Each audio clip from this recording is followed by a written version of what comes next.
Buenas tardes. Estamos entonces acá, la cámara, estamos acá reunidos, el profesor Silvano Pavón, mi nombre que es Diego Jaramillo y tenemos una ponencia del profesor Bernardo Singer también, profesor venezolano. Esta mesa es sobre las guerras civiles en la frontera. La pregunta que buscamos resolver es ¿cuál fue el rol de los valles de Cúcuta y el Táchira en las guerras civiles del siglo XIX? Vamos a tener entonces una presentación inicial del profesor Silvano, que nos va a hablar un poco sobre todo del lugar de los valles de Cúcuta en la guerra de independencia. Después, digamos que puedo tomar la palabra yo y hablar un poco de lo que fue Norte de Santander, especialmente en la guerra de los 1000 días, pero durante las guerras del siglo XIX. Y terminamos con la presentación de Bernardo, que la tomamos en video. Entonces, Silvano, por favor. Ah, bueno, ya se conectó Bernardo. Saludos mientras que yo. Excelente, listo. Sí, ahí está Bernardo. Sí, es perfecto. Entonces, lo saludamos ahorita. Bernardo, buenas tardes. ¿Nos escucha? Sí, bueno, entonces, para que esté Bernardo pendiente de la ponencia que yo voy a hacer y luego ¿la harías tú? Sí. Y luego cierra él. Cierra, ¿parece? sí, Entonces, para que pueda acompañarnos. Sí, sí. Sí, señor. Sí. No se preocupe si no me puedes ver. Me interesa más que me escuche. Sí. Bueno. Sí. Bueno. La idea de esta mesa, o de la temática elegida para esta mesa, era precisar en lo posible lo ocurrido en el siglo XIX con respecto a los conflictos armados, o sea, las guerras decimonónicas. Eso por un lado. En lo que a mí corresponde, tengo un interés especial en que quede una memoria donde llamo la atención sobre la afiliación política de los valles de Cúcuta en tiempos de la independencia, o sea, cómo asumieron los valles de Cúcuta, bajo qué perspectiva política, bajo qué iniciativa de poder ellos querían estar, y también cómo les tocó, o sea, finalmente cómo fueron afectados e impactados por el proceso independentista. Más adelante, tanto con Bernardo como con Diego, es mirar eventos especiales de esas guerras decimonónicas, que a fin de cuentas lo que pasó en el siglo XIX forjó el siglo XX, y lo que ya conocemos y conozcamos mejor del siglo XX será lo que nos permitirá comprender el camino que lleva el siglo XXI. Ese es el juego del conocimiento sobre el pasado. A ver, en principio, una postura historiográfica tradicional siempre ha querido mostrar los valles de Cúcuta como el lugar donde se puso el primer altar de la libertad. Y de hecho se usa la palabra libertad más que independencia. Yo a veces intento con los historiadores y con los maestros que vayan un poco más a la arqueología de las nociones y miren si la palabra libertad fue usada más un poco en la propaganda que en términos pues, filosóficos y jurídicos de qué es lo que se buscaba. Más que libertad deberíamos usar la noción de independencia, porque a fin de cuentas lo que se está haciendo, lo que se proponía era independizarse, forjar reivindicar las autonomías, aquellas autonomías hispánicas en lo que es gobierno mío, gobierno propio. Entonces la formación de una nación de ciudadanos, más que libertad, es emancipación en términos políticos, es decir, es independencia política. La noción de libertad podría ser usada más para eventos de tipo ético, es decir, para eventos de tipo individual. Pues no estábamos presos. De hecho, había muchas más libertades quizá que en la República, los seres humanos, excepto por los esclavos y las castas menos favorecidas. Esa será una discusión para otro panel. Entonces, recabando un poco las últimas décadas del siglo XVIII, ¿qué encontramos? ¿Cuál fue la postura que le puso el Valle de Cúcuta como una élite en crecimiento, que era una élite ciertamente agroganadera, si bien dependiendo de Pamplona, una suerte de aristocracia pamplonesa, los valles de Cúcuta tienen una preeminencia importante en el cultivo del cacao y en la producción de ganado mayor y en los cañaduzales. Producen y exportan mieles, producen muy buen ganado, se dan el lujo de exportar las mejores mulas del territorio.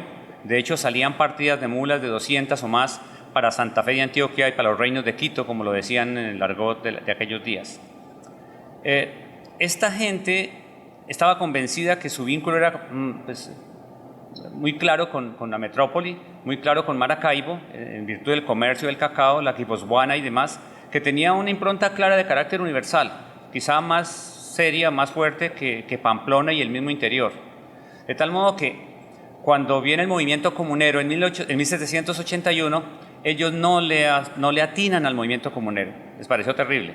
Y entonces la Junta de Notables, se reúne la Junta de Notables y suben a una hacienda que está allí más arriba, que se llama la Hacienda de los Vados, y esperan los comuneros en los Vados. Los comuneros, ¿qué hacen? Ellos dicen, bueno, tienen que sumarse, vamos para Mérida, tenían el proyecto de ir hasta Mérida, tal vez les exponen su proyecto y ellos les dicen que no, que les dan un ganado, y de hecho les dan un ganado, unas vacas para que las sacrifiquen y pues hagan carne oreada, preparen su viaje y que continúen. Y les indicaron por dónde debían pasar. No hubo conflictos, en realidad fue como una negociación. Me parece que eso es un buen punto, saber que hubo una negociación, que ellos pasaron. Y bueno, las dos parroquias principales no le hicieron el juego al movimiento comunero. De los indígenas no tenemos noticia, pero los indígenas están muy empoderados, ellos están exportando cacao igualmente, ellos están en sus plantaciones. Para aquellos días los indígenas tenían más de 100.000 matas de cacao. Yo creo que su interés es comercial con Maracaibo. Sabemos que los indígenas, la gran mayoría, están comprometidos pues, con la autoridad soberana. El rey los protege, en realidad, los protege del asedio de los terratenientes, de la usurpación de tierras. Sabemos que el pueblo de indios de Cúcuta no dejó que usurparan sus tierras. Al contrario, ellos tenían un control agroproductivo muy fuerte. Y bajo esa impronta, ¿qué ocurre? Rápidamente, al año siguiente, a los 3 años, en el año 1784, los vecinos, tanto de la parroquia de Nuestra Señora del Rosario como de la parroquia de San José del Guasimal, le piden al rey, le hacen la propuesta de que los convierta en villa. O sea, fue muy rápido hacer la propuesta para la villa. Y si hacen la propuesta para la villa es porque tienen claro a dónde van. Les sustentan adecuadamente el proyecto, que en un par de años la corte les contesta, muy lánguido, pero les contesta lo preciso. Les dice, si tienen para pagar las medias anatas continúen. Es decir, si tienen cómo pagar los impuestos, los propios para la creación de los cargos, van a atender cada una su justicia y regimiento y se van a independizar de Pamplona. Y ese proyecto funcionó impecable. En 1792 a ambas les llegó el título de muy nobles y valerosas villas. Y ese título tiene una connotación política muy significativa, porque ser noble, valerosa y leal no es cualquier cosa frente a una estructura del Estado monárquico del momento. ¿Qué sucede entonces? Hacen su proceso, le ordenan al virrey que nombre el funcionario que corresponde para que posesione las villas. Mandan justamente un pamplonés, colegial un abogado del Colegio Mayor, muy joven, ilustrado, ya dentro de la perspectiva moderna que llevaban la formación de esos colegiales mayores, y él se encarga de posesionar las villas. Este es otro punto importante para ir comprendiendo cómo se va configurando el horizonte político de los valles de Cúcuta y por qué tan distinto a la ciudad de Pamplona. Don Juan Antonio de Villamizar y Peña es el encargado de instalar las villas. Y él hace algo muy especial, porque si analizamos las letras de lo que él define, empieza a plantearles su nuevo proyecto de sociedad en el ámbito de la tradición moderna. Debe haber una escuela, la justicia y regimiento tiene unas potestades, pero tiene unos deberes, y les establece las ordenanzas de buen gobierno. Y en las ordenanzas de buen gobierno puedes encontrar unas trazas muy significativas de pensamiento ilustrado, pero al mismo tiempo un despotismo claro en cómo se debe conservar el poder desde la monarquía. Y esa perspectiva de las ordenanzas de buen gobierno está estableciendo una noción del Estado despótico ilustrado, clarísimo. Y eso lo trae el funcionario que establece esas ordenanzas y que posesiona esas villas. Ahora, si la ciudad de Pamplona se opuso en función de tratar de evitar que el poder no se perdiera, que el poder político no se perdiera. Pero la ciudad de Pamplona conserva algo también muy contundente, que a pesar de haber sido tituladas y posesionadas las dos villas, con sus cabildos, justicia y regimiento, con unas ordenanzas de buen gobierno muy claras, muy poderosas, con una perspectiva de organización de la sociedad muy clara. Como les he dicho, estableció la escuela primeras letras, estableció las calidades del maestro, porque de hecho trazó un poco el perfil del maestro, cómo debía ser, qué hacer y demás. Control de las guaraperías, de las chicherías, del cuidado de las calles, que no arrastraran la leña por las calles, que revisaran el tema del agua, que revisaran el tema de los cerdos, cosa que finalmente no hicieron porque los diputados en el 21 vieron que ahí estaban los cerdos deambulando por las calles y revolcándose en las acequias del agua, lo cual produjo las epidemias, pues, por decirlo así, de desintería y demás que ya hemos contado en diversas ocasiones. Pero en todo caso, como mi interés es el pensamiento político, entonces avanzamos hacia ya las primeras décadas del siglo XIX, cuando viene el movimiento juntista y el movimiento de las juras.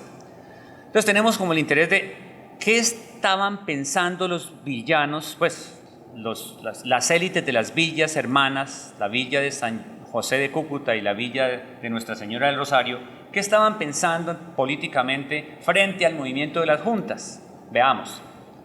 Todos los notables asumieron la postura realista y fernandista como ningunos. O sea, ellos son fernandistas todos. Es decir, le juran a Fernando VII, indudablemente. Como de hecho lo hace Pamplona. El movimiento de juntas es un movimiento fernandista. Todo su amado Fernando, en contra del impío liberal Napoleón, que puede venir incluso a estas partes, que ya en Caracas decían, ahí deben estar las goletas ya por llegar, ¿no? Entonces esa perspectiva, las goletas francesas, esa perspectiva que forjó las mal llamadas juntas, pues actas de independencia y gritos de independencia, que en realidad son juras de obediencia al rey, eso lo hicieron ellos aquí impecable. Pero como luego vino el desencanto y de inmediato, ahí sí las declaratorias de independencia absoluta, después de 1811, la proliferación de las primeras cartas constitucionales, las declaraciones, digamos, ahí sí la reivindicación de las viejas autonomías, que el gran modelo que se ha estudiado es Mompós, porque Mompós se vio como en una disyuntiva en que no querían ser aliados de Cartagena, pero tampoco querían ser súbditos de Santa Fe, entonces reclamaron autonomía total, ¿no? Pero era como decir, bueno, ¿será que somos autónomos? No vamos a depender de Fernando VII de España como tal, pues nosotros vamos a ser solos, y por eso se fueron solos. Pero en realidad fue un poco por la discordia entre si iban a estar tutelados por Cartagena o iban a estar tutelados por Santa Fe, entonces se fueron por la calle del medio. Pero de ahí para arriba igual Caracas lo hace el año siguiente, en septiembre, en abril, perdón. Y así es que se forjan las independencias, ahí sí, definitivas, las rupturas definitivas, y surgen los estados fallidos que llamamos, es decir, las repúblicas del 12 en adelante. La Constitución de Pamplona fue del 12, 1812, y hubo un reglamento en el 15, digamos, esas primeras repúblicas. Pero ¿cómo siguen los valles de Cúcuta? Cuando eso sucede, las élites cucuteñas dicen, no le vamos a ese proyecto, no le vamos a ese bochinche. Nosotros somos realistas. Para poder fijar la postura, pero es que esto lo hacen a derecho. Entonces reúnen los cabildos, como un super cabildo, un solo cabildo. Entonces se reúne el cabildo de la ciudad de San Faustino en los Ríos, que queda ahí por el río abajo, a mano derecha. En realidad San Faustino de los Ríos ya no tenía cabildo, tenía su gobernador, porque San Faustino de los Ríos era una gobernadora imperial española, pero su gobernador, ¿qué hacía? Despachaba desde la Villa del Rosario, es decir, ya San Faustino estaba en el papel, ¿cierto? Allá era un villorrio abandonado, pero se seguía conservando el título, se seguía conservando el territorio, y esas preeminencias de ciudad todavía se mantenían, así el gobernador despachara desde la Villa del Rosario.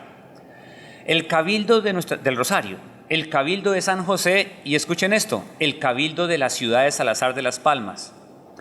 En 1812, en noviembre, se reúnen y hacen un protocolo de entendimiento. Pero ese protocolo de entendimiento de 1812 de los valles de Cúcuta, la ciudad de San Faustino de los Ríos y la ciudad de Salazar de las Palmas, no es otra cosa, que el texto es muy hermoso y muy claro, no le jugamos al proyecto independentista. La vergonzosa, y es la palabra que usan, la vergonzosa revolución de independencia no va para nosotros. Nos mantenemos fieles y leales a su majestad. Habían jurado Cádiz, estaba recién jurada Cádiz cuando la distribuyeron, y adherimos a Maracaibo como provincia realista. Nuestra matriz era Maracaibo, no Pamplona, y se fijó la frontera ahí donde está en la Hacienda de los Vados, precisamente, incluyendo los Vados. Está la Hacienda de los Vados, está la Hacienda de la Garita y está luego la Hacienda de Carrillo. Pasando la Hacienda de Carrillo, el Camino Real tiene una suerte de garita, hay unas piedras enormes, unas rocas que sirven como de puerta de entrada, y ahí arranca ya río arriba, pues por la cuenca del río Estrecha, para subir a Pamplona. De ahí fijaron la frontera y pusieron una guardia. Es decir, esa fue la frontera con las provincias de la Nueva Granada. Ahí sí, las provincias unidas de la Nueva Granada, a las cuales pertenecía Pamplona con mucha determinación. Así entraron a 1813, separados de Pamplona, adhiriendo a Maracaibo, muy sólidos como cuerpo político, con el apoyo del gobernador de San Faustino, el Cabildo y Regimiento de la Villa del Rosario, el Cabildo y Regimiento de la Villa de San José de Cúcuta y el viejo Cabildo de la ciudad de Salazar de las Palmas. ¿Qué sucede en el 13? Y eso es ya para que ustedes vayan ubicándose en el contexto de, bueno, ¿qué es lo que le toca al 13? El 13 viene Bolívar, de Cartagena, viene a Ocaña, y en 1813 es el proyecto de Bolívar para ir a buscar Venezuela, a tomar Venezuela. Pero Bolívar tiene un escollo, tiene una plaza realista muy poderosa, unos valles realistas que había que resolverlo. Y para eso, ¿qué hacen ellos? Bolívar estudia las operaciones, sabe que allá en el cerro hay una guarnición española apoyada en Salazar, es decir, el Cabildo de Salazar tiene una guarnición allá, lo mismo la parroquia de San Cayetano. Estaba complicado. Entonces Bolívar lo que hace es escribirle a Camilo Torres, que está presidiendo el Congreso en Tunja. Camilo Torres tiene las Fuerzas del Norte, que es un batallón que ellos tienen en Piedecuesta. Piedecuesta queda al lado de Bucaramanga, la villa de San Carlos del Pie de la Cuesta. Ahí está un personaje muy especial para la historia, que fue el general Manuel del Castillo y Rada.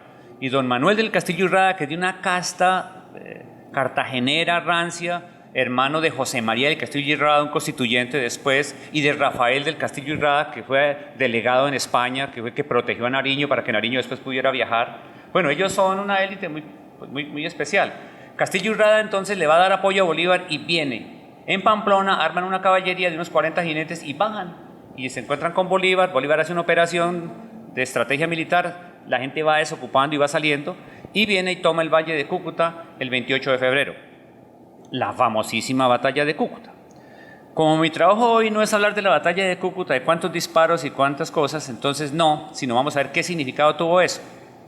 Para empezar, quien está al mando de la guarnición de pardos que están aquí en el Valle de Cúcuta es el coronel Rafael Correa. Rafael Correa tiene una cercanía con Bolívar, en tanto la esposa se había criado con Bolívar, lo había amamantado la misma negra Simona, y Matea, perdón, bueno, Simón es el maestro. Ellos negociaron, pero eso tengo que documentarlo algún día. Yo no veo aquí un combate a muerte, yo veo que ellos negociaron. Seguramente le dice al otro, vayas hermano, déjeme la plaza, evitémonos unos muertos, yo tengo con qué, usted no mucho, y la gente de Pamplona baja, son 40 jinetes que vienen todos alborotados, y baja la gente de Castillo, ¿qué sería? Porque Castillo viene con las tropas de la Unión.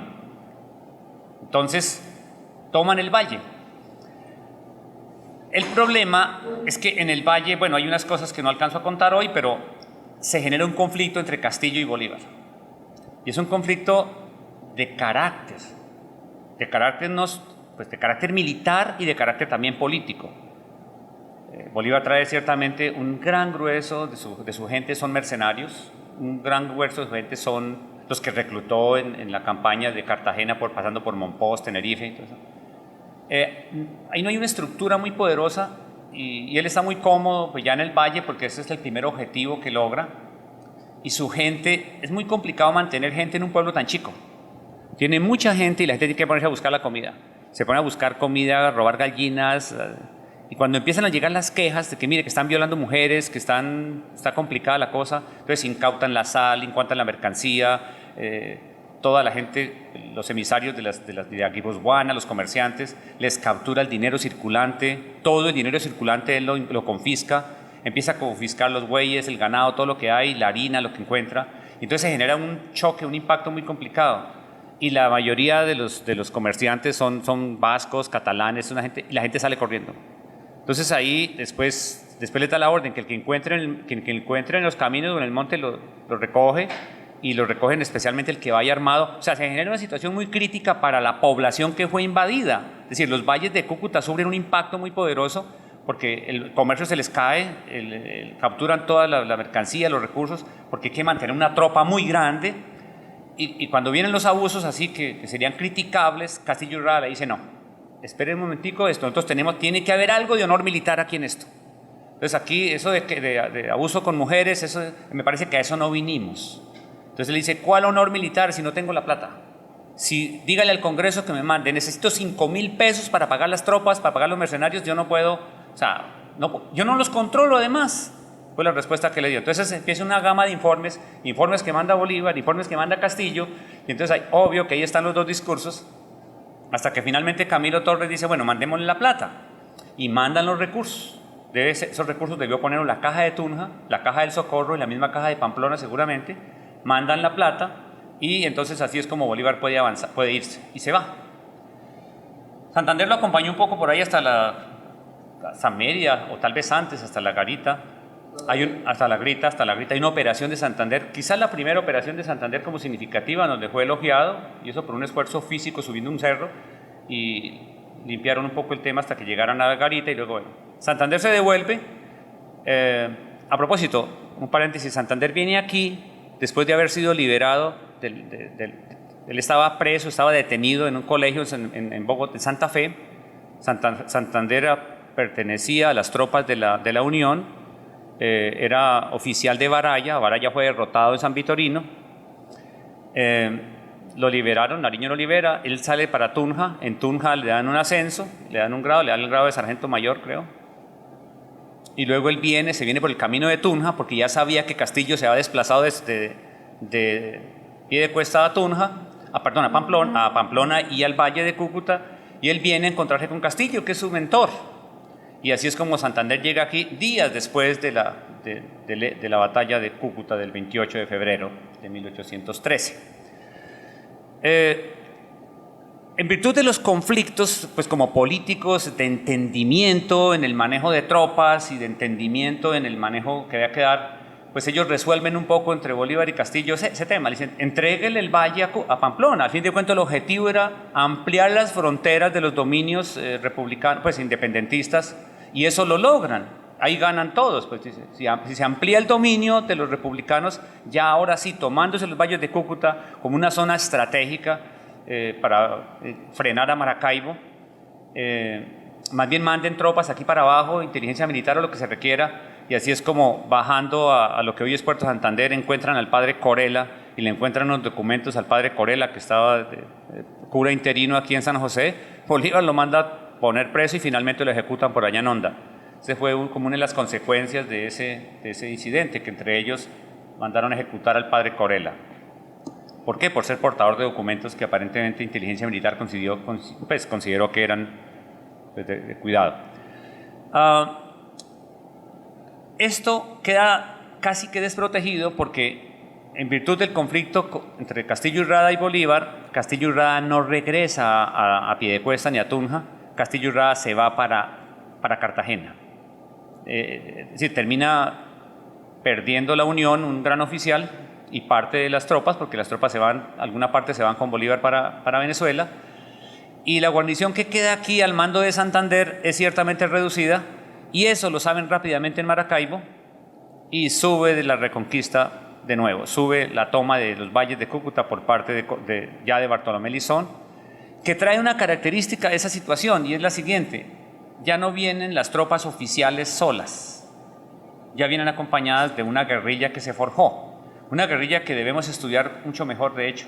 Así como hay que estudiar mejor la guerrilla de los Colorados en la zona de Santa Marta y Ocaña, hay que estudiar estas guerrillas de la cuenca del Maracaibo, que pues, los historiadores estamos en deudas con ese movimiento, porque eso ayuda a explicar mucho más, no solo las operaciones militares, sino ayuda a explicar un poco más las posturas políticas y cómo se comportaron las élites en estos sectores y la relación con las otras. La cosa sigue un poco complicada porque esto cambia de bando 7 veces. Los valles de Cúcuta los toman los pamploneses, incluso los españoles alcanzaron a subir, los realistas, los realistas alcanzan a subir hasta Pamplona, hay unas idas y venidas, hasta que después llega la reconquista, las tropas expedicionarias de Murillo, y como ya ustedes lo saben, viene la famosa derrota de Cachirí, y la derrota de Cachirí significó la diáspora total de las fuerzas republicanas, pues independentistas, y la historia continúa ya con el futuro que le correspondió a las luchas en Venezuela primero, la campaña libertadora, para que ya venga el futuro. Digamos, esta visión que yo entrego de los valles de Cúcuta, me encuentro mucho con los maestros, es para que desmitifiquemos un poco esa batalla de Cúcuta, no para enterrarla ni mucho menos, sino para que la gente comprenda mejor qué pasó allí. Yo juzgaría que hay mucho más valor en la comprensión que nos ofrece de las posturas políticas, del sentimiento de las personas, no el asunto militar en sí, los actores que circularon en torno a ello, las consecuencias que generó. Entonces ahí tenemos al Valle de Cúcuta como una cantera de posibilidades, de cosas para comprender. A eso es lo que yo quisiera, pues, aspiro con ese relato. Luego ya la historia del Congreso Constituyente y demás, ya corresponde a lo que estamos trabajando. Le doy la palabra a Diego para ver o no sé si Bernardo, Diego primero, porque el tema de Bernardo viene más arriba. Bernardo va a trabajar el siglo XIX, hacia la guerra de los 1000 días, y Diego nos saca un poquito antes. Bueno, creo que con este se puede. Buenas tardes. Yo entonces quisiera retomar donde nos dejó Silvano un poco, que además hemos venido conversando mucho últimamente sobre las guerras del siglo XIX en esta región. Y Silvano nos decía ahorita que, contrario a lo que se dice en la ciudad, la batalla de Cúcuta, más que una liberación por parte de las tropas de Bolívar, fue una conquista, ¿no? Y lo que mencionaba ahorita, los cambios de bando, en fin, y son algunos como mitos que se van creando, ¿no? Mitos fundacionales en algunos casos. Y yo tengo otra cosa que me llama mucho la atención y que la hemos conversado bastante, que está relacionada con la guerra de los 1000 días. Y ahorita lo miramos con un poco más de calma. Pero entonces, para tratar de arrancar un poco donde nos dejó Silvano temporalmente, hay varias batallas, en realidad no son tantas, deben ser como unas 6 más o menos, batallas en norte de Santander durante el siglo XIX. La primera es la batalla de Tescua, en lo que hoy es el municipio de Mutiscua, durante la Guerra de los Supremos, en Pamplonita. Bueno, ahí hay... En el municipio de Pamplonita, Tescua queda allí subiendo a Pamplona, antes de llegar a Pamplona. Bueno, entonces... Mutiscua fue el nombre que Mutiscua se ganó en honor a la batalla de Tescua y del señor Mutis, que murió de Mutis Gama, sí, porque además la batalla fue el día de la posesión de Pedro Alcántara Herrán, estamos viendo el otro día, ¿no? Y ahí, digamos que es una de las batallas decisivas de la Guerra de los Supremos, de las más importantes, y allí empieza, digamos, como la tradición de las guerras civiles, sobre todo en norte de Santander. Después hay otras batallas, se habla de la batalla de la Don Juana de 1876, y esa aparece con bastante frecuencia, y hay otras tal vez menos conocidas, un combate por Pamplona en la Guerra Civil de 1854, un combate y como estamos hablando de la frontera, cruzamos al otro lado, un combate en la Guerra Civil de 1885 en Palotal, a la que le trataba de hacer seguimiento y no ha sido posible, y ahí empezamos a entrar un poco a lo que quisiera decir respecto a la Guerra de los 1000 días, porque es un combate de una guerra civil colombiana que sucede en Venezuela, ¿no? No hay muchos rastros de ese combate, lo he visto mencionado un par de veces nada más, no hay muchas fuentes al respecto, pero está ese combate que es curioso y que va a ser antecedente de algo que Bernardo nos va a ampliar ahora, pero que yo también voy a mencionar y que vale la pena hacerlo de una vez, que es la batalla de San Cristóbal durante la Guerra de los 1000 días en julio de 1901. Durante esas batallas tenemos incluso, eso está en las memorias de la Cancillería, tenemos incluso la participación de cónsules en las revoluciones. Los cónsules que estaban en esta zona, en San Antonio había cónsules colombianos, en Cúcuta cónsules venezolanos, y los cónsules terminan teniendo un papel activo en muchas de esas revoluciones, ¿no? Entonces, lo que quiero decir, y hacia donde estoy yendo, es que en la frontera, en esta frontera tan particular, las guerras civiles terminan confundiéndose. ¿Sí? No sabe uno si es...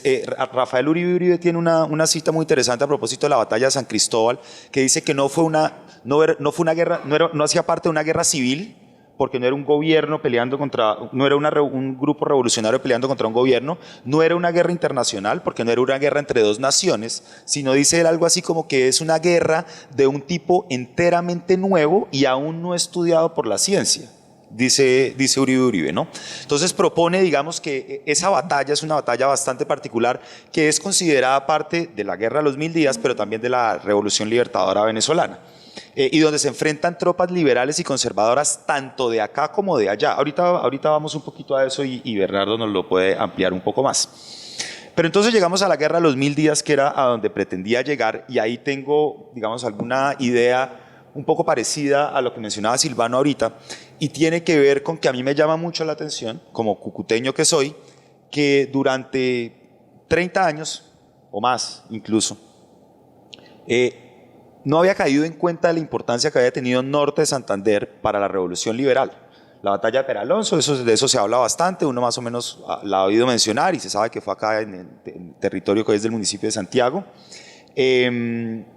Pero la revolución liberal durante la Guerra de los 1000 días básicamente tuvo su foco más importante en Norte de Santander y alrededor de Cúcuta. Cúcuta fue la plaza liberal, la nodriza de la revolución, es el término que usa Max Grillo, oficial de los ejércitos de Uribe Uribe y un gran escritor además, en un libro que se llama Emociones de la Guerra sobre la campaña de Norte de Santander, muy interesante. Él presenta a Cúcuta como la nodriza de la revolución y Norte de Santander como el bastión liberal y revolucionario. Y suceden varias batallas acá, pero lo que siempre me ha llamado mucho la atención es que de eso se habla muy poco. Ahora, en un libro de la profesora, se me escapa el nombre, bueno, es un libro sobre la Guerra de los 1000 días de una profesora bumanguesa, Aida Martínez Carreño. Aida Martínez Carreño sugiere que eso tiene que ver con una construcción de memoria muy fuerte, ¿no? La revolución liberal era muy fuerte en Santander y, por ejemplo, el aeropuerto de Bucaramanga se llama el aeropuerto de Palo Negro. Y ese aeropuerto de Palo Negro, en los predios del municipio de Lebrija, pero el objetivo, dice ella, de ese nombre es recordarles a los bumangueses que no anden haciendo revoluciones, que fueron derrotados, ¿no? Para que no se les olvide. Y yo creo que en Cúcuta y en Norte de Santander, pues ese trabajo quedó relativamente bien hecho, porque muy poco se habla de esto, ¿no? Muy poco se habla, por ejemplo, ayer conversaba con un amigo a propósito del tema. Max Grillo dice, cuando ellos ganan la batalla de Peralonso, hay un cierto consenso en que después del triunfo en Peralonso, las fuerzas le daban para llegar, si no hasta la Casa de Gobierno, si hasta la Sabana de Bogotá, y no lo hicieron. No lo hicieron, por una cantidad de temas, digamos, que están muy relacionados con la pelea histórica entre Vargas Santos y Uribe Uribe. No lo hicieron, y Max Grillo dice que no lo hicieron porque Vargas Santos estaba obsesionado con Cúcuta, dice él. Obsesionado con Cúcuta y sobre todo con Lomitas, que es una finca que quedaba acá muy cerca, ¿no? Decía que el Lomitas se sentía un poco parecido al llano araucano y que básicamente Vargas Santos prefirió quedarse tirado en la hamaca en Lomitas, disfrutando el cálido clima cucuteño, en lugar de ir a tomar el poder, ¿no? Entonces, bueno, pues está la batalla de Peralonso, que es la más representativa. La batalla de San Cristóbal, como mencionaba ahorita, que es, creo yo, la más interesante de todas al final. Porque lo que sucede es que el presidente marroquín sabe del apoyo que el presidente de Venezuela, Cipriano Castro, le está prestando a la revolución. Porque es que además Cúcuta es una excelente plaza para la revolución porque tiene la retaguardia cubierta. Están cubiertos por detrás, ¿no? Y por detrás además pasan una cantidad de cosas que ahorita menciono. Pero entonces, cuando tiene la retaguardia cubierta, Marroquín sabe del apoyo que Castro le está prestando a la revolución colombiana y decide respaldar la aventura de Carlos Rangel Garviras, médico de San Cristóbal, que además había sido el representante de Venezuela por allá en el año 90 en las Cortes Españolas, en todo el rollo de la delimitación de la frontera, el diferendo limítrofe. El laudo arbitral, sí. Entonces, él financia un ataque a Venezuela liderado por Rangel Garviras. Dicen que eran más o menos unos 5.000 hombres, de los cuales la gran mayoría eran miembros del ejército colombiano. Que estaban peleando bajo el mando de un general rebelde venezolano, ¿no? Entonces, él cruza la frontera con sus 5.000 hombres aproximadamente, y lo más curioso de todo es que San Cristóbal es defendida por el hermano de Cipriano Castro, que es el gobernador en ese momento, Celestino, si no estoy mal, Celestino Castro, y por Uribe, que se encuentra en San Cristóbal refugiado después de algunas derrotas. Entonces, ahí es donde él mismo, Uribe, dice, esto es una batalla nueva y esto nunca nadie lo ha entendido, nunca nadie lo ha pensado, y es tropas conservadoras de ambos países invaden Venezuela y tropas liberales de ambos países la defienden. Pero lo más curioso, creo yo, es que el jefe de la invasión es un venezolano. Y el que defiende a Venezuela, y ahí hay un debate muy interesante sobre el papel de Uribe, hay unos documentos de Cipriano Castro donde ni lo nombran, ¿no? O sea, eso básicamente fue el ejército venezolano gracias a su hermano, y hay un debate muy interesante ahí. Pero Uribe es, digamos, la figura, sobre todo por la guerra que está en Colombia, es la figura más importante de esa defensa, creo yo. Entonces, lo paradójico es que un venezolano invade Venezuela y quien la defiende es un colombiano, ¿no? Uno pensaría que en principio las cosas deberían ser un poco al contrario. Entonces, esa batalla, ahora Bernardo nos va a ampliar un poco, estoy ansioso por escucharlo también, sé que conoce bastante bien el tema. Esa batalla de San Cristóbal pues es, creo yo, la más interesante y la que más me llama la atención, y volvemos a lo mismo, de eso poco se habla por estos lados, muy poco.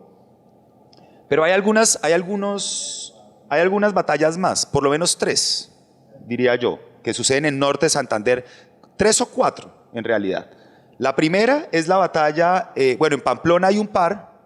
En Pamplona hay un par de batallas también, hay 2 intentos del gobierno de del gobierno de recuperar Pamplona, y son derrotados las 2 veces, pero hay un par de batallas sobre todo que me llaman mucho la atención, que son la batalla de Gramalote y Terán, que son un día una y el otro día la otra, creo que es 2 y 3 de febrero de 1901. El 2 y 3 de febrero de 1901, primero Benjamín Herrera y al día siguiente Rafael Uribe derrotan a un general de apellido Domínguez, general conservador, y lo que dicen las fuentes básicamente es que el primero que lo derrota es Benjamín Herrera, pero las tropas de Herrera se quedan un poco así como las de Bolívar unos años atrás, disfrutando de las mieles de la victoria, como dicen, y mientras tanto le dan tiempo a las tropas conservadoras de Domínguez de reacomodarse, y básicamente se pierde el triunfo y le toca a Uribe, según dice Grillo, que es pues, claramente defensor de Uribe, le toca a Uribe corregir, y eso es lo que hace en la famosa batalla de Terán. Y digo famosa porque hace una cosa que también ha sido muy discutida, sobre todo por la figura de Uribe es bien problemática, y es que él llega hasta donde está Domínguez gritando vivas al Partido Conservador y a los generales conservadores. Y lo desarma sin hacer un disparo, básicamente. Sin hacer un disparo, corrigiendo el error de Herrera, de las tropas de Herrera el día anterior. Lo desarma sin hacer un disparo, entonces hay todo un debate, digamos, en cuanto a temas de honor militar y de códigos militares, qué tan legítima es la maniobra, ¿no?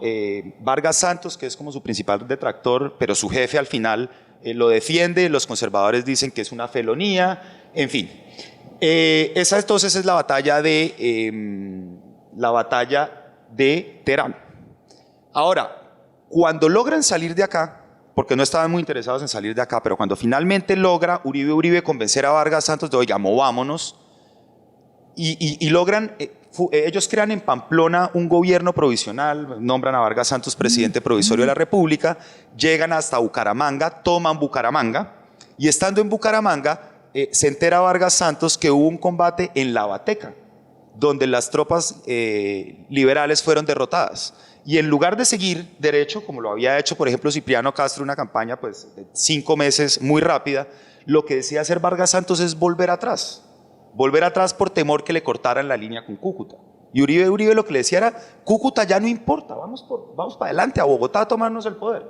Y Vargas Santos tenía mucho que le cortaran la línea con lo que era la nodriza de la revolución, entonces decide volver atrás. Y esas son las famosas críticas que le hizo tantas veces Uribe pues, a Vargas Santos por sus dudas y por sus pocas ganas, pareciera, de que la revolución triunfara. Y lo último que quería mencionar es que pues, en esa guerra de los 1000 días además sucede algo muy importante, y es que esto me parece que, por ejemplo, en el libro de Max Grillo es un poco el hilo conductor de varias de las narraciones, y son las famosas armas que el general Siervo Sarmiento debía traer del exterior, que finalmente llegaron un poco tarde.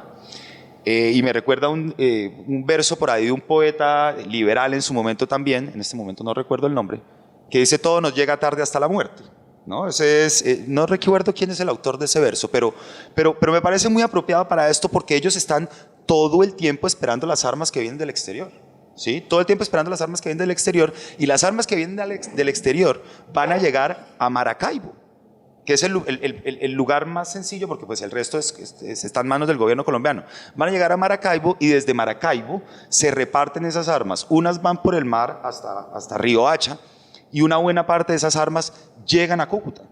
Llegan a Cúcuta por la vía, digamos, del río, traídas por el ejército venezolano, además. Entonces, lo que yo quería señalar básicamente es, fíjense cómo el caso de la batalla de San Cristóbal creo que es emblemático ahí, pero es básicamente cómo en la frontera, las guerras civiles, la batalla de San Cristóbal, uno incluso hace unos años buscaba en Wikipedia y no aparecía, hoy ya aparece, y la nombran como batalla de las dos guerras civiles, de la guerra de los 1000 días y de la Revolución Libertadora Venezolana.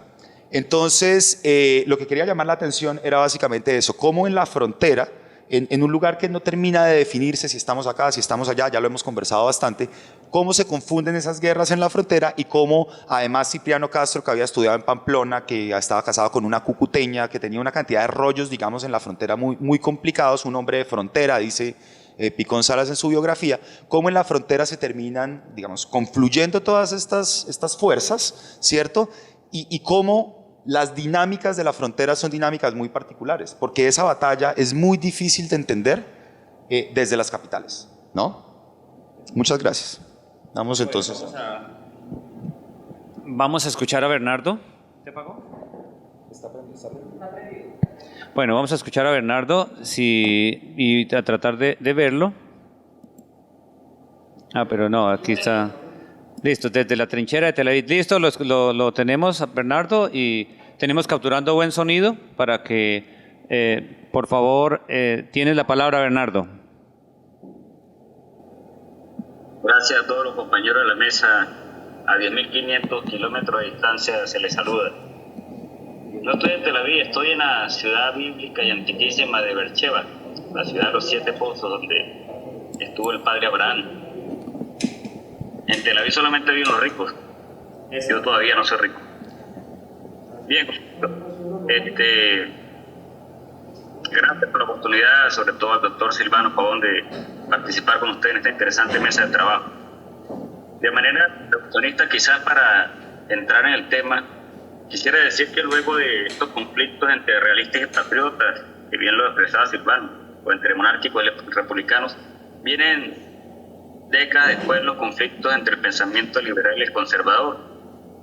Pensamiento liberal que tal vez permea, tal vez no, seguro, permea de la Revolución Francesa, libertad, igualdad y fraternidad, y pensamiento conservador que, como su nombre lo indica, quieren conservar el status quo donde la Iglesia tiene un rol predominante en el Estado y en la vida del ciudadano, en todo el ciclo de vida del ciudadano.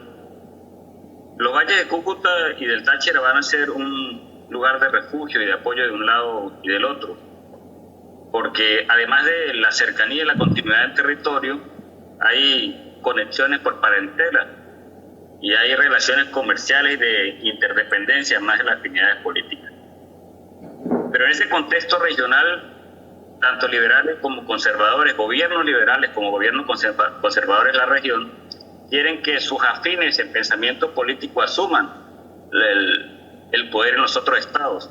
Y en eso está inmerso no solamente Colombia y Venezuela, Ecuador, Nicaragua y otros estados centroamericanos en este contexto de la época. Entonces, tal vez el ejemplo más interesante es el de Cipriano Castro, que apoya decididamente a Rafael Uribe para que tome el poder en Colombia, y él piensa crear incluso la Gran Colombia con Caracas como sede. Táchira y los Santanderes tienen, sobre todo el norte de Santander, tiene una historia en común muy interesante. En un trabajo que hice historiando el movimiento Scout tachirense, que por cierto hoy está en su 25º aniversario, hay una gira que hacen los Scouts del Táchira en la ciudad bumanguesa en el marco de los 5º Juegos Nacionales que se dieron en Bucaramanga en el año 41. Y un Scout del Táchira toma la palabra y dice: si Venezuela y Colombia son hermanas, los Santanderes y el Táchira especialmente lo son, por vínculos de continuidad geográfica y comunidad de espíritu.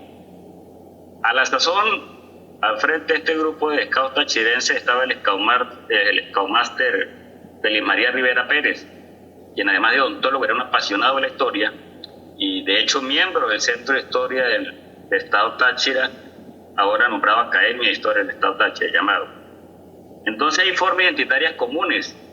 Un interesante autor dice que se puede calificar como cruzador de fronteras a estas sociedades cercanas a una frontera a otra, que si bien siempre han sido fronteras, han habido proyectos para unirnos cada día más. No en vano debemos recordar que en 1825, en el contexto de la Gran Colombia, hay un proyecto que sale precisamente de Cúcuta para dirigir una provincia compuesta por los cantones de San Cristóbal, El Rosario, San José, Cúcuta, Salazar, las parroquias de Ochalema y Chinácota. Entonces, en ese mismo contexto, por ejemplo, un autor colombiano, Isidoro Laverde Amaya, en un libro que resume un viaje que hizo a Venezuela en 1880, dice lo siguiente: los tachirenses son muy parecidos a los santanderianos. Todo el mundo sabe que en Cúcuta las costumbres y la forma de comportamiento de los tachirenses predominan en tal grado que la ciudad parece más venezolana que colombiana. Y un autor tachirense, Pedro Pablo Paredes, dice en su libro Pueblos del Táchira, de la Biblioteca Autores y Temas Tachirenses, que en el Táchira tachirense y norte santanderiano somos uno. Tenemos todo el mismo aire de familia. Entonces vemos que hay unos vínculos muy interesantes en la zona y que van a crear una situación especial entre los ciudadanos.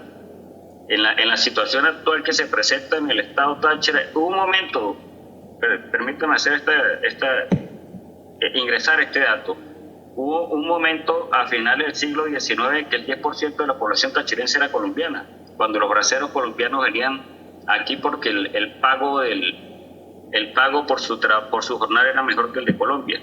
Entonces tenemos un vínculo importante y muy interesante. Este 28 y 29 de julio se cumplieron 120 años de la batalla de San Cristóbal, una batalla típica, como bien lo decía nuestro querido amigo.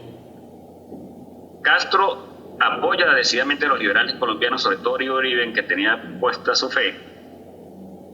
Y por su parte, los conservadores tachirenses estaban exilados en Cúcuta y son apoyados efectivamente por Marroquín. Algunos autores dicen que fueron 6.000 hombres, de los cuales 5.000 eran del ejército de línea colombiano y 1.000 eran exilados venezolanos, los que invaden el día 26 de julio de 1901, en los albores del día, en las plazas de San Antonio y Ureña, con muy poca resistencia. Es presidente del Táchira el hermano del presidente de la República, general Celestino Castro, quien asume el cargo de comandante en jefe del ejército del Táchira. bien lo decía nuestro querido amigo, que varios autores difieren de cuál fue el líder que llevó el rol en esa respuesta a los invasores conservadores venezolanos y colombianos. Pero sin embargo, en los partes que se le daba a Cipriano Castro, Celestino es el comandante jefe del ejército, deja la presidencia del Estado, convoca a todos los hombres de los pueblos que no han sido tomados por la invasión y logra conseguir un contingente de 3.200 hombres durante los días 26 y 27. El 28 y 29 son los días fuertes de la batalla de San Cristóbal, o sea, el 28 y 29, pero ingresan el 26 de julio. Las fuerzas que van a defender a San Cristóbal son prácticamente la mitad de las fuerzas que atacan, pero hay un elemento importante que son 5.000 Mauseres que han llegado nuevecitos de Alemania y 3 millones de cápsulas que están aquí. Los muchachitos de toda la zona del Táchira y del campo se emocionan con este armamento y rápidamente los entrenan para utilizarlo y también para servir de carne cañón, por supuesto. Solamente tenían experiencia en la guerra. Algunos, Castro llega a Caracas, tiene sus aliados caraqueños y abandona muchos de sus revolucionarios que los ayudaron a llegar al poder. Y, por supuesto, el batallón que está aquí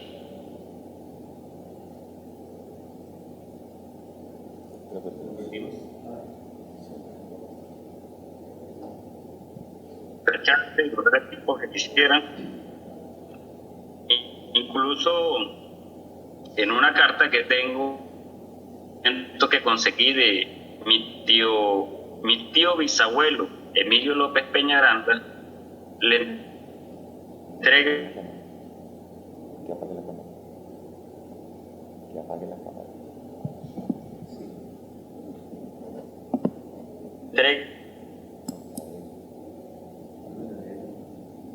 Las dos.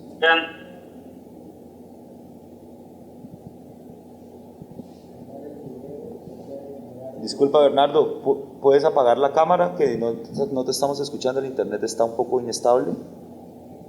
Se desconecta. Lo perdimos. Bueno, igual él nos había enviado. En el caso mío, que no soy historiador profesional, tengo otros grados académicos. Generalmente empezamos a interesarnos por la historia por la familia. Tengo algunas particularidades por parte paterna, judíos que nací, por parte materna, varias generaciones de Salazar de Las Palmas, pero ambos padres nacidos en el estado Táchira. Entonces, volviendo a la batalla, los colombianos que defienden al Táchira se encuentran, según decir el autor en el que me soporté, Uribe tiene el batallón Recauter y lo apoya el general liberal segundo, el coronel Justo Mora y segundo Lamos. Ellos tienen una zona que se extiende de lo que se llama Agua Clara por la zona oeste de San Cristóbal hasta la Casa de Gobierno. Hoy es la quinta avenida antes del viaducto viejo para los que conocen la ciudad, hasta la entrada de Madre Juana, es decir, un poco más acá de Puente Real. En ese mismo batallón se encontraba mi bisabuelo, al que les hacía referencia con el cargo de capitán. De los López Peñaranda de Salazar fue el que tuvo menor rango militar. Y es una batalla interesantísima, pues como lo decía el panelista que me antecedió, vemos paradójicamente como un líder conservador venezolano invade Venezuela con ayuda de las fuerzas militares colombianas y un líder colombiano. Esta batalla dejó muchas bajas. Últimamente he recolectado información de cables internacionales donde la nombra porque creó muchas expectativas y esto iba a ser un conflicto internacional. Y había mucho interés. Destaca la del expresidente del estado Táchira, el general Rosendo Medina, que contaba con 53 años, quien cayó muerto de un balazo en un sitio donde hoy es el centro médico de Samán, cerca del cementerio de San Cristóbal. El general Rosendo era padre de quien a la postre sería el presidente de la República, Isaías Medina Angarita. En igual circunstancia fue ultimado en los alrededores de lo que hoy es el Hotel Jardín el coronel Celestino Velasco. Estos fueron de los pocos fallecidos que fueron velados y enterrados en el atrio de la iglesia matriz de San Cristóbal, lo que es la catedral. Porque por la inusitada cantidad de personas no fue posible enterrarlo, por lo que se reunieron en una pira y se les roció querosén. Dicen los testigos y nuestro querido amigo Luis Hernández Contreras, cronista oficial de San Cristóbal, ha recopilado material donde se dice que el hedor duró por varias semanas en la ciudad de San Cristóbal. Entonces esta batalla originó una preocupación internacional. Se teme que las incursiones tomen carácter de guerra formal y afecte a toda la región, y siempre se especula si aquella agresión debía tomarse como una declaración de guerra a la luz del derecho internacional. Pero para el mismo general Rafael Uribe, esta batalla, y lo mencionaba de manera somera el panelista que me antecedió, no fue una contienda de nación a nación, sino de partido a partido, de liberales contra conservadores sin distinción de gentilicio. La guerra no era internacional, puesto que no se efectuaba entre dos estados. Tampoco era civil, porque no tenía lugar entre un estado por una parte y un grupo insurrecto por la otra. El conflicto era entre colectividades políticas, un tipo de guerra enteramente nuevo y aún no clasificado por la ciencia. Sin duda me guío por este pensamiento Uribe. Como respuesta y motivado, embelesado por el triunfo, Castro ordenó una invasión por la Guajira para tomar Riohacha e impulsar las fuerzas liberales colombianas. Este enfrentamiento fue un desastre para las fuerzas invasoras venezolanas. Entonces Castro se olvidó un poco de sus sueños de ser el presidente de la Gran Colombia y deja un poco de lado esta situación. No es la única incursión, por supuesto, que ha habido. Siguen habiendo incursiones luego, fuera de este contexto histórico. Recordemos al Juan Pablo Peñalosa, cada rato con Gómez. Sucede Pablo Peñalosa invade muchas veces el Táchira desde Cúcuta. Incluso en el año 62, Castro León, un general, también invade contra el presidente Rómulo, invade el Táchira con la intención de tomar el poder. Por supuesto que lo que quería Rafael Garvira y Marroquín era desplazar del poder a Cipriano Castro, como él, emulando tal vez lo que 2 años antes había hecho cuando desde Cúcuta invade Venezuela.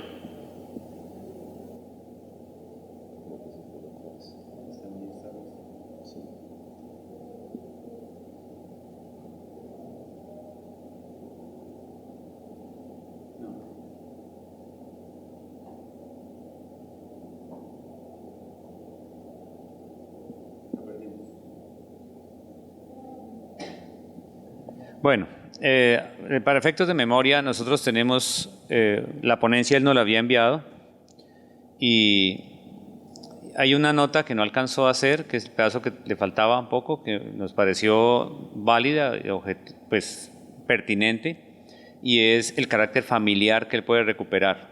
Yo había dicho que en ese... Yo le iba a hacer un aporte en frente a ese carácter como familiar que se puede buscar. Yo estaba buscando la posibilidad de... No, ya no va a ser. Estaba buscando la posibilidad de hacer un planteamiento final, y es como las fuentes, digamos, para esa escasez de fuentes, a las que no accedemos. Bueno, accedemos a las de archivo, a las de carácter militar, a las que están en el Ministerio de Marina y Guerra. Bueno, las fuentes, digamos que oficiales están, pero aquí en la región sí hay un problema con las fuentes, y por eso hay mucha vaguedad en las cosas, y toca recoger, bueno, aquí todavía sigue válida alguna parte la tradición oral con la debida crítica. Bernardo nos iba a hacer una presentación, o la hizo, yo la voy a insertar en la memoria, de pronto vale la pena con la autorización de él que me permita publicar aparte pues, suelta, porque él logró vincular un relato de familia, que es lo que intentaba decirnos, el vínculo familiar con denominaciones específicas de esos actores. ¿Nos está escuchando, Bernardo?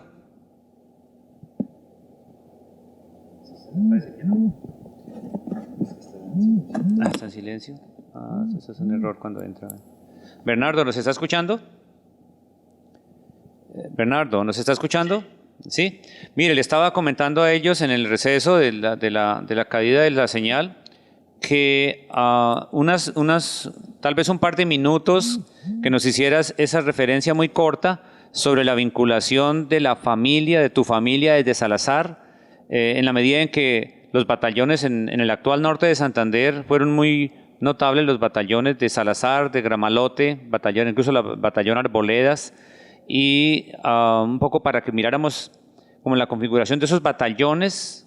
Yo ahora más adelante voy a hacer una nota sobre la valoración a esos batallones por el lado de las guerrillas, porque hubo guerrillas liberales, guerrillas conservadoras, y cómo las guerrillas conservadoras, que eran urbanas básicamente, entraron a ser constitutivas del Ejército Nacional, mientras que las guerrillas liberales, como ustedes saben y sabemos, están en el ámbito de la revolución. Entonces, Bernardo, háganos una presentación muy breve de ese vínculo de horizonte familiar en la búsqueda de fuentes y de dilucidar este momento histórico que estamos tratando. Ok. Bueno, mi tatarabuelo fue el general Rogelio López Rizo, quien casó en Salazar de la Palma con Victoria Peñaranda Ñáñez, de una de las familias de amplio raigambre de la zona. Y Benjamín Herrera diría de mi tatarabuelo lo siguiente: fue un liberal convencido, entusiasta, siempre listo para ofrendar vida en interés al servicio de la causa. Sirvió al Partido Liberal desde adolescente, figuró con honor en todas las guerras que se jugó en el pasado siglo. Piense que estuvo del 60 hasta la guerra de los 1000 días. Estuvo en el combate de Tasajeros, por ejemplo, en el que mandó a las fuerzas liberales como jefe. Y en 1899, cuando llega la guerra de los 1000 días, que es uno de los que suscribe, abandona el hogar salazareño y junto a sus hijos, Emilio, que va a ser general y que luego va a ser herido gravemente en Peralonso, Manuel y Francisco concurren a la batalla. Continuando con Benjamín Herrera, dice que Rogelio López gozaba de merecido prestigio por la lealtad a los principios, la ecuanimidad y el desinterés. Murió en el año 1910. El viejo Rogelio suscribe el acuerdo firmado en Bucaramanga el 12 de febrero, por el cual los liberales llamados guerreristas expresan que el restablecimiento de la República solo se va a obtener por medio de la guerra. Y como lo dije, sus hijos veinteañeros pues van a acompañarlo en esa revolución en el entonces gran departamento de Santander. Combaten todos en Peralonso, donde les dije que Emilio es herido gravemente. Emilio, posteriormente, les hablé hace rato que había recibido, desde el estado Táchira, había recibido su nombramiento como jefe en la plaza de Cúcuta. Luego en Panamá va a tener una importante desempeño. De hecho, estando a bordo de la cañonera Boyacá, se le ordena que en su carácter de jefe haga entrega a los elementos de la guerra que pertenecen al Ejército Unido de varias plazas, que es consecuencia del Tratado de Wisconsin, que como ustedes saben puso fin a la guerra de manera oficial, y en el que él actúa como general comandante de la segunda división hasta el año 1902. En su expediente militar, de hecho, dice la comisión que está por demás exaltar las grandes virtudes militares y las condiciones especiales de caballerosidad, valor y patriotismo del distinguido caballero de cuya escalafón se trata. Incluso mediante ley de la República, ley de la República número 12 de 1935, se ordenó la erección de un monumento que debía levantarse en Salazar de las Palmas para el recuerdo de un hombre de Emilio. Un tema muy interesante es que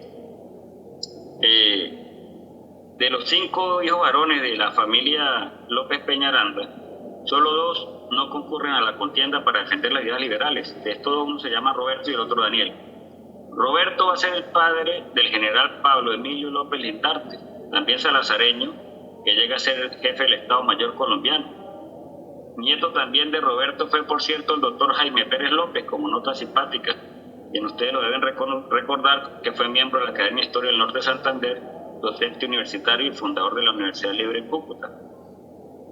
Los López Peñaranda participan en todas las guerras civiles del siglo XIX y van a San Cristóbal a concurrir en esa batalla. Algo interesante para resumir y concluir es que este Pablo Emilio López Lindarte, hijo de Roberto, nieto de Rogerio,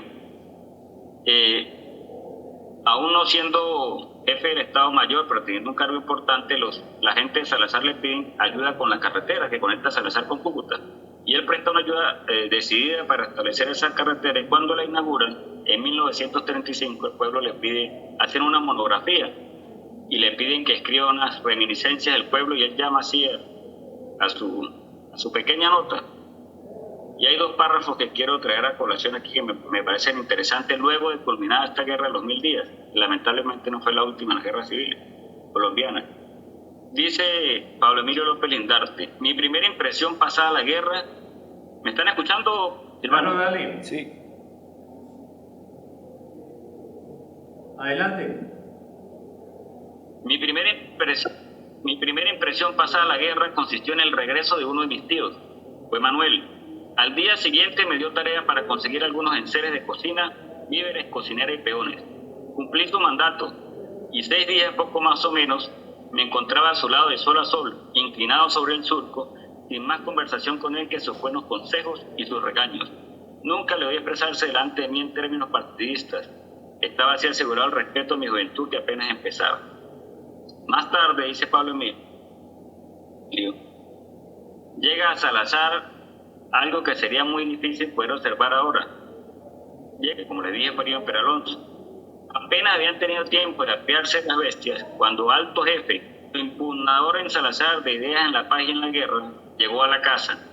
Un abrazo estrecho y prolongado, conmovedor aún para mi espíritu de niño, inició aquella primera entrevista de paz. Después, ni una sola palabra partido. El visitante era el señor general Alfredo Fernández, cuyo nombre cito para honor a su memoria. Fíjate que el rostro de familia, también para darle a una guerra que a veces parece muy externa, pero cuando uno lee cómo vive cada una de las familias y sus descendientes esta situación, dice así para culminar: empezaron luego, por así decirlo, mis relaciones de amistad con los de mi casa, porque la guerra me había privado de ellos. Es decir, prácticamente no conocía a sus familiares. Y continuó la lucha con el trabajo honorable y fortificador, porque recuerdo que nadie en la casa tuvo otra intención ni cosa distinta de oír o tratar. Entonces, mi querido amigo, la guerra, los conflictos también tienen historias de familia, historias que dañan, historias que pervierten. Las guerras, las ideas contrapuestas que no se sabe manejar hacen mucho daño, y eso fue la guerra de los 1000 días, que tuvo un saldo terrible para Colombia, y que regiones a su lado también sufrieron sus efectos y consecuencias. Gracias. Gracias, Bernardo. Sí, señor. No se me vaya todavía por si hay alguna pregunta. Quisiéramos ir como concluyendo, porque yo quería recoger esta nota de Bernardo, que desde que se la escuché hace unos días me animó a traerles una pues que toca también un poco mi familia.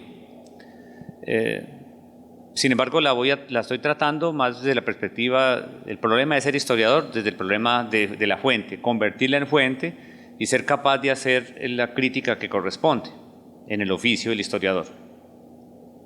Y es el papel que jugó mi abuelo también en la Guerra de los 1000 días. El orgullo con que después él lo referenciaba. Sin embargo, él no dejó una memoria.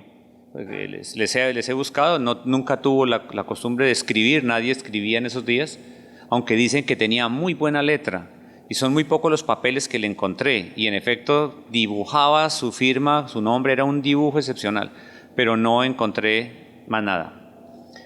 ¿Qué ocurre?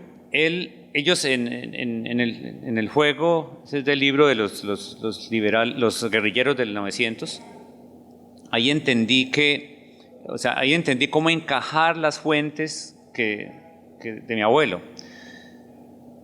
Él se había ido para la guerra en el marco de lo que fueron unas guerrillas, pero ahí fue donde yo entendí que había guerrillas conservadoras y guerrillas liberales, unas de carácter urbano y otras de carácter rural, y cada una tenía su oficio. Lo que ellos llamaron guerrillas conservadoras finalmente fueron batallones, y por eso tengo el listado de los batallones, y el comportamiento del personal dentro de esos batallones pues iba siendo depurado. Sí lo necesitaban en masa, sí lo necesitaban también para constituirlo como tal, pero al mirar el tema de uniformes y al mirar el tema de graduaciones y demás, esta es gente que viene del campo a integrar una masa militar, como escuchamos por ahí, carne de cañón. Pero en el campo de las guerrillas liberales el comportamiento era ciertamente distinto, porque era una población arraigada haciendo cosas y ahí funciona mucho más la idea del espíritu como revolucionario. Las conservadoras, que de hecho no las va a tratar todo el mundo en ese carácter, y seguramente me van a reprochar que las llame guerrillas conservadoras como tales, que la mayoría van a ser batallones, y más bien aparecen en la historia como batallones, el batallón tal, por ejemplo, Salazar tiene 2 batallones, Gramalote 1, Arboledas otro, y así sucesivamente. Es el papel que juraron. Entonces yo puse a buscar qué hizo el abuelo realmente. De las frases que él más dejó es el orgullo de haber sido alférez mayor, instructor de un batallón. ¿Eso me llevó a qué? A mirar las graduaciones, cómo funcionaban. Y sí, entre el campo de los instructores, el alférez mayor era quien tenía el mayor rango. Pero como fue tan importante en ese tema, que de paso se llevó a la joven que encontró y que lo iba a acompañar en las guerras decimonónicas, siempre acompañaron a las mujeres, como en la guerra de independencia siempre las mujeres estaban ahí. Él se llevó a una chica que fue pues la abuela, y tuvieron su primer hijo estando en plena guerra. Él nació, el hijo mayor nació en 1902, y estaban solteros. Él se la llevó, ¿sí? Después de la guerra regresaron, terminó la guerra, regresaron juntos y regresaron con su hijo y se casaron. Y después siguieron su familia. De hecho, mi padre es de los menores, nació en el 26, y el abuelo los visitaba a todos, una casa mayor, una casa materna, y sus relatos eran muy buenos. Por ejemplo, en Silos, él como batallón, fue instructor en Pamplona, el batallón matriz en Pamplona, y en la zona de Silos, él le dieron la custodia de Silos. Y ahí ya estaban los primeros inicios de lo que después serían las repúblicas independientes del medio siglo. Y ahí él cuenta cómo conservaba, cómo custodiaba los caminos al páramo por el río Cárava y lo importante, los puntos estratégicos del Cárava. Fuimos hace poquito con Diego a recorrer los caminos a pesar del deterioro que existe.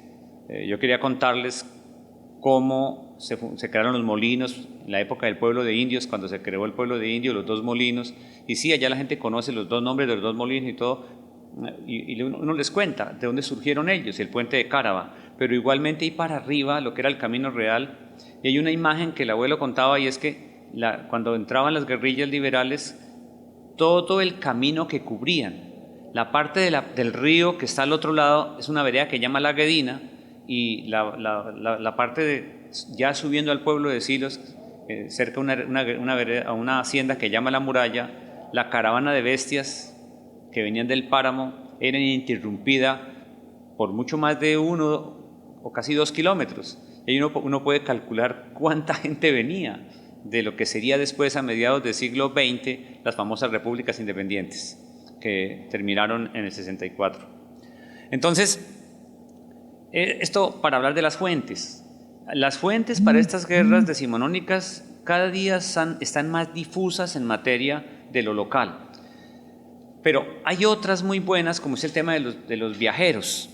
Hay un viajero que se llama Gutiérrez de Alba, José María Gutiérrez de Alba, de 1884, que hace el recorrido entre Concepción, Málaga, Concepción, que es en Santander, en García Rovira, y él va para España, es un español que estuvo 10 años aquí en Colombia, fue rector de un colegio, hizo muchas cosas, muy ilustrado, muy letrado, escritor además. Y en ese recorrido, Gutiérrez de Alba, que es extensísimo, son 10 tomos. El tomo número 11 corresponde a ese recorrido hasta los valles de Cúcuta, y es excepcional a medida como va narrando los caminos. La batalla de la Don Juana, que referenció Diego, él dice, vea, ahí están todavía blanqueando los cráneos y los huesos de los cuerpos insepultos. Este joven que nos ayuda con las bestias, que es un obrero que anda con él descalzo, todavía referencia el número de muertos y de cómo fallecieron. Es decir, la gente tiene viva todavía la cuestión en esos días. Es muy bueno ese viajero porque nos muestra el Valle de Cúcuta muy pocos años después del terremoto, todavía la ciudad sin reconstruir. Nos muestra la situación de Cúcuta como tal, una narrativa extraordinaria como un viajero. No, el viajero es viajero, el cronista es cronista. Sí. El cronista es estático en la ciudad recordando lo que ahí va y vive el proceso. El viajero cuenta lo que ve. Sí. Cómo se hace el viaje en barco al lago de Maracaibo, cómo consigue viajar y qué tipo de barcos, y cómo se comportan los bogas, todos. Es una cosa bien especial. Cómo se comporta el río, ¿no? Y demás. Pero con respecto a esas guerras decimonónicas, nos toca a todos. Los viajeros también son muy útiles. Yo le decía a Diego, bueno, echémosle por lado a los viajeros y usar, porque las fuentes están muy difusas. Pero las de carácter militar, quiero contarles esto, las de carácter militar, haciendo un balance con el doctor Armando Martínez, el 95% de las fuentes no las hemos visto. Es decir, el Archivo General de la Nación tiene kilómetros de información. Todo lo de guerra y marina está intacto y son cientos y cientos de tomos. La mayoría sin describir y ver. Entonces, una de las cosas que tienen que hacer este congreso y este tipo de ponencias es, bueno, ¿y todo lo que falta por hacer qué es? ¿Sí? Entonces no solamente demos cuenta de las cosas que propusimos dar cuenta aquí en el congreso, sino miremos qué queda por hacer. O sea, demos pauta a lo que hay por hacer, generemos preguntas de lo que falta. Y una de esas preguntas que hay que hacer es de las guerras decimonónicas. Eso está todo oscuro todavía en realidad. Tenemos brochazos muy leves todavía. Hay muchas cosas por hacer y las fuentes están. Nosotros no alcanzaremos a mirar esas fuentes. Al modo que más bien intentemos dar línea, dar traza para ver estos jóvenes que están graduando ahora qué pueden ir haciendo. Pero afiancemos el discurso y las propuestas de investigación para hacer. Es decir, afianzar el discurso y planteamiento de problemáticas. Es la impronta que el Congreso también debe dar. Ya lo mencionó Daniel por ahí en una columna en La Opinión. Es que no nos vamos a quedar aquí. Hay que ponerle el problema serio a los maestros, hay que cuestionar el tema de la enseñanza, de las preguntas que vamos a dejar y de para dónde es que sigue el trabajo de los historiadores. Entonces, Bernardo, esa es un poco la perspectiva que estamos recogiendo. Diego va a hacer una intervención corta y ustedes entonces, porque tenemos que conversar, ya no nos queda mucho tiempo, pero alcanzamos a conversar algo. Sí, es que muy cortamente respecto a eso que ustedes mencionaban, no quiero entrar en temas aquí familiares, que no son, digamos que históricamente no me han interesado mucho, pero pues usted está proponiendo un tema que me recuerda una anécdota que sirve para muchas cosas, sobre todo para entender lo que hablaba al principio, y es la intención por estos lados de borrar lo que sucedió en la Guerra de los 1000 días, que me llama mucho. Yo estaba leyendo el libro de Max Grillo, Emociones de la Guerra, y hay un capítulo, en este momento no recuerdo cuál, empieza hablando de un personaje que se llama Julio Vanegas, y dice que era un médico que cambió su hábito, su bata de médico por la espada del general, una cosa así. Se llamaba Julio Vanegas. Y mi abuela materna, que vive además, se llama Lucía Vanegas. Entonces yo le tomé una foto al libro y se la mandé y le dije, abuela, mire, ¿lo conoce? Y entonces me dice, pues Julio Vanegas era mi abuelo y era médico, pero yo nunca había oído que hubiera estado en la guerra. Entonces yo le dije, pues trata de averiguar.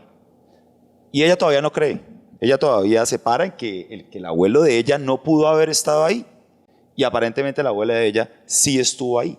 O sea, son historias familiares, digamos, en este caso no se habla mucho del tema, no es de lo que se dice, sino de lo que se oculta, tal vez, pero me llama mucho la atención, volviendo al comienzo de lo que les decía de la poca memoria que hay en Norte de Santander respecto a la Guerra de los 1000 días, y que se cruza con lo que proponían ellos respecto a la importancia, digamos, de las memorias familiares. Listo. Compañeros. Daniel, luego... ¿Está bien? Sí, está bien, sí, claro. Daniel Rojas, Universidad Tecnológica de Altos, buenas tardes. Buenas tardes. Yo soy un neófito en lo que tiene que ver con la historia de esta parte del país, pero al escucharlos y al escuchar la intervención del otro colega, hay dos cosas que me tienen que ver con los patrones y las continuidades de los fenómenos bélicos en América Latina y en la historia colombiana, la historia neogranadina, de la Confederación, como la queramos entender, y es los vínculos que existen entre guerra y política dentro de una frontera. Es decir, que al escucharlos lo que yo me pregunto es si uno de los puntos, uno de los aspectos sobre los que nos podría enseñar mucho la historia de la relación entre la guerra y política en esta parte del país es entender la guerra a través del prisma de redes transnacionales políticas. Es decir, Diego estaba mencionando algo que me pareció fantástico. Un colombiano defiende a Venezuela y un venezolano defiende a Colombia. Entonces, por ejemplo, al escucharlos yo pienso mucho en cómo ese patrón nos puede ayudar a entender los fenómenos bélicos dentro de las fronteras colombianas, porque si pensamos en lo que ocurre, por ejemplo, con las élites de Popayán y las élites quiteñas entre 1835 y 1848, pues es algo muy similar también. Entonces ese es un primer punto. Y un segundo punto es una pregunta un poco más abierta, y es ¿qué características distintivas tienen los fenómenos militares en esta región? Porque ustedes ponen un entorno geográfico que son los valles, ¿cierto? Los valles de Cúcuta, pero es una región bastante extensa. Es decir, la guerra no se puede hacer de la misma manera en una región de valles interandinos que en las planicies orientales del Arauca o del Apure. Entonces, es una pregunta que yo les quisiera hacer es cómo se articulan, por ejemplo, los fenómenos bélicos. Se trata de guerrillas, Silvano mencionó guerrillas urbanas también, pero hay ejércitos de línea. ¿Qué es lo que sucede? Entonces, ¿por qué me parece importante hacerles esta pregunta? Porque creo que eso también puede esclarecer fenómenos bélicos en otras partes del país, particularmente el Ecuador. Muchas gracias, aprendí muchísimo, señores.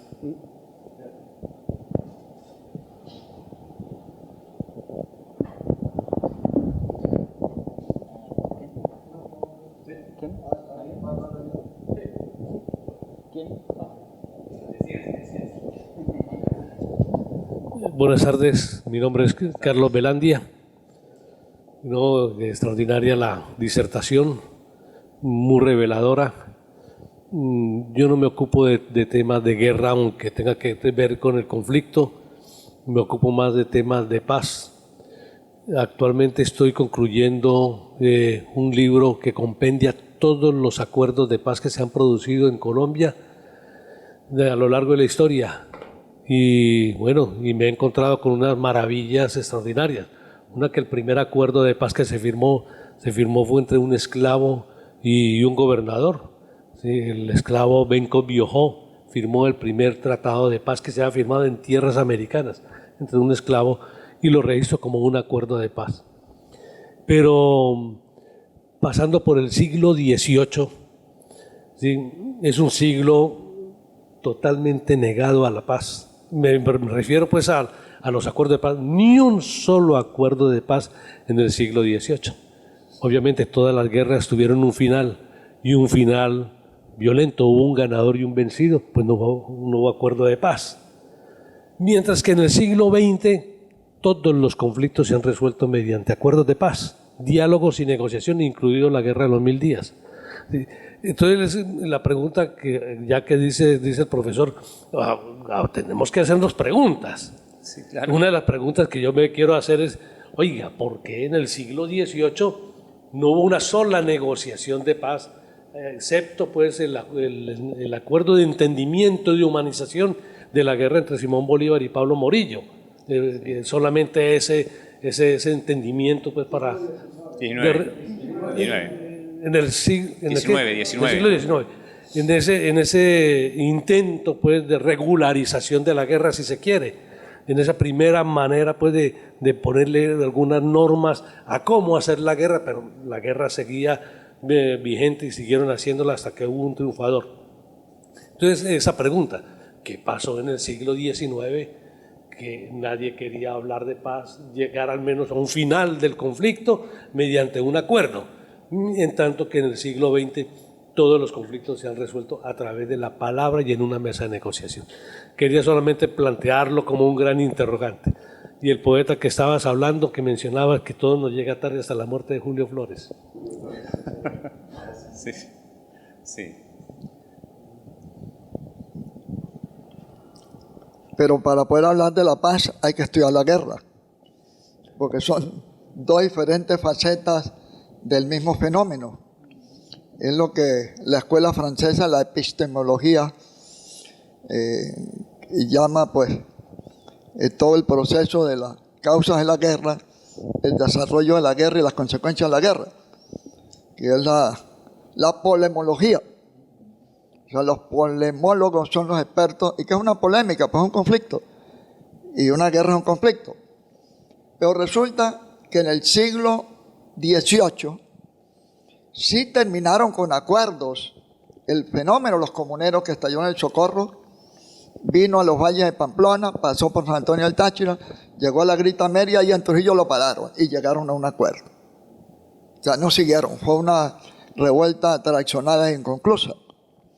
Luego, en el siglo XIX, todo el proceso de la campaña Mirable, que tuvo una escaramuza o una batalla o una guerra en Cúcuta en febrero de 1813, entre dos autores que después se van a reencontrar, que es Ramón Correa, que era coronel, que dirigió la batalla por los españoles, y Bolívar, que también era coronel y después lo asciende. Pero se reencuentran después en Trujillo, porque Ramón Correa va a ser el jefe de la delegación del armisticio de paz y regularización de la guerra, cuyas conversaciones se inician desde la Villa del Rosario. El 5 de julio, el 6 de julio, llegó el coronel Herrera, emisario de Murillo, a San Cristóbal, y Bolívar se movilizó de aquí y el 7 se iniciaron las conversaciones que culminaron con el armisticio de paz y el tratado de regularización de la guerra.